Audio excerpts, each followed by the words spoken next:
So a lot of folks ask me, Jeff, why is it that you grow so many unusual tropical fruit trees in Modesto, California, and where did you get the knack for that? Well, I used to live in Hawaii when I was a teenager, and at the time, I was amazed because a lot of people compared California and Hawaii's climates, and they used to say California and Hawaii were very similar in their climates, but to be honest with you, it's not true. I mean, the stuff that you can grow in Hawaii is amazing.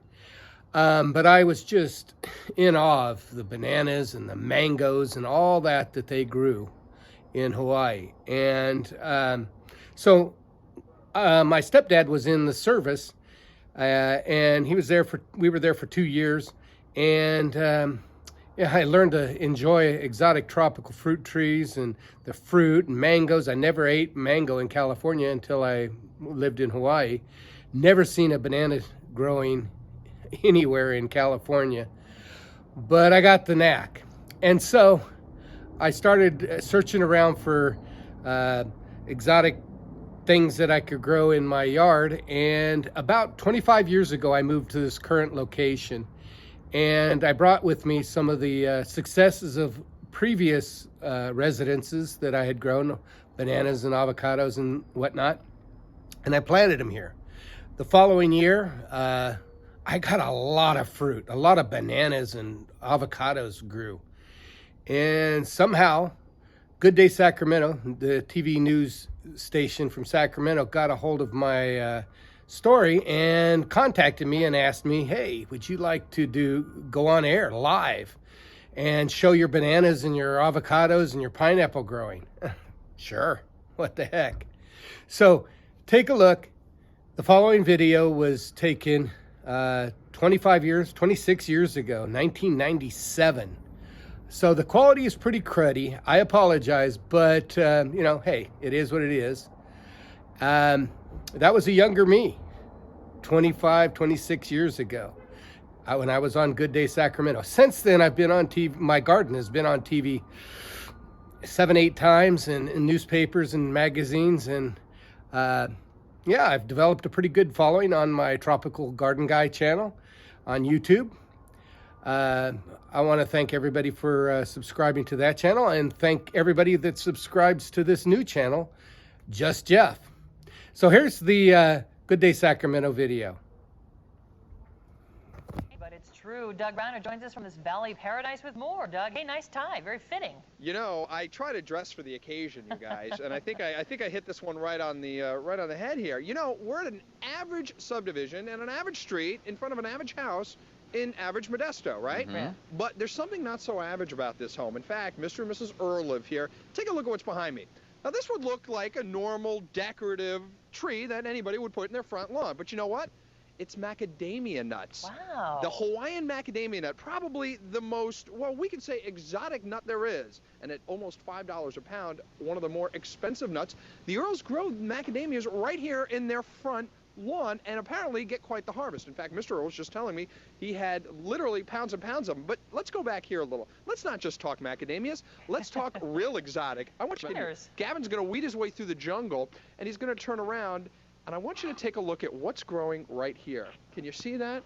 That is Beautiful. one hunk of bananas. Weird. Now, this is amazing. These bananas obviously not harvested yet because they're not quite ripe. In fact, they probably have at least a few more weeks to go before Jeff Earl goes ahead and takes those off.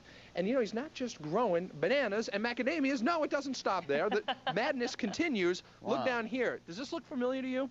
Or do the leaves on this look familiar? Where are we? Pineapple.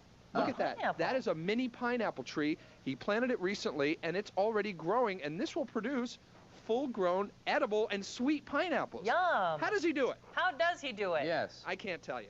Doug. It's a secret. Come on. Now, we're going to tell you. In fact, we're not only going to tell you how he does it. In fact, probably a lot of you thinking, how do they survive the winters? Because here in Northern California, obviously, there's some chill, even frost.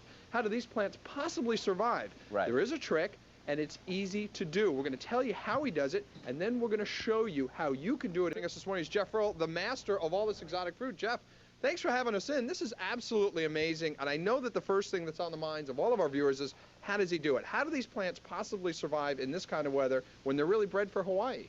Well, actually, these are bred specifically for our climate. They are a little more frost hardy than you would find in the tropics.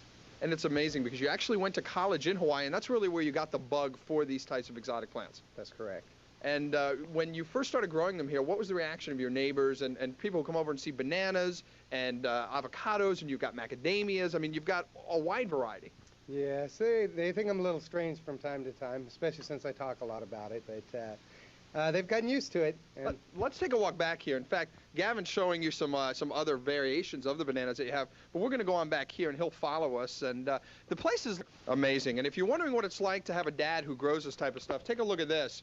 We have Kirsten and Jeff Jr., and they're wailing away on a banana. When we come back, you can see the fruit on the table. We're going to show you how you at home can start your own exotic garden. It's simpler than you would imagine. That's all coming up after the 8 o'clock hour. Stuart and Marianne, back to you. They're wailing away on Okay, guys. Thank Hey, you. Sacramento, it's harvest time at the Earl House, and you won't believe what they're picking. Well, we pretty much all know where pumpkins come from, but how about all that tasty exotic fruit? That's right. Some of it could be coming from Modesto. Doug Browner joins us there live with some unbelievable stuff. Doug? Well, there's been a sort of a tragedy here, Stuart and Marianne. Uh-oh. Oh, Typhoon goodness. Jeff has come through and literally just chopped the banana trees in half. What? Yes. Is that Look- El Nino? Look what's that. El Nino has made its way to Modesto. Look at these banana trees. Whammo, right in half. In Man. fact, look at the fruits. Get it? The fruits of his labor. fruits of right his here. labor. He is truly the banana guy. What Jeff telling us is that these things need to be cut down every year. He's been waiting to do it for our visit, and whammo, he'll cut it a little more for the winter. And by next summer, they'll be back grown better than ever. In fact, if you're wondering how old this particular tree is, it's only a little over a year old. Wow. That's absolutely amazing. That's Goes how fast. quickly this stuff grows, of all places in Modesto. Now, what if you want to have a garden like this? Well, first of all, you have to be able to carry the bananas like Jeff is doing, and they're not light. So as you've seen, I've been, that video was from 1997, 25 years ago. I've been growing bananas here since actually before that video.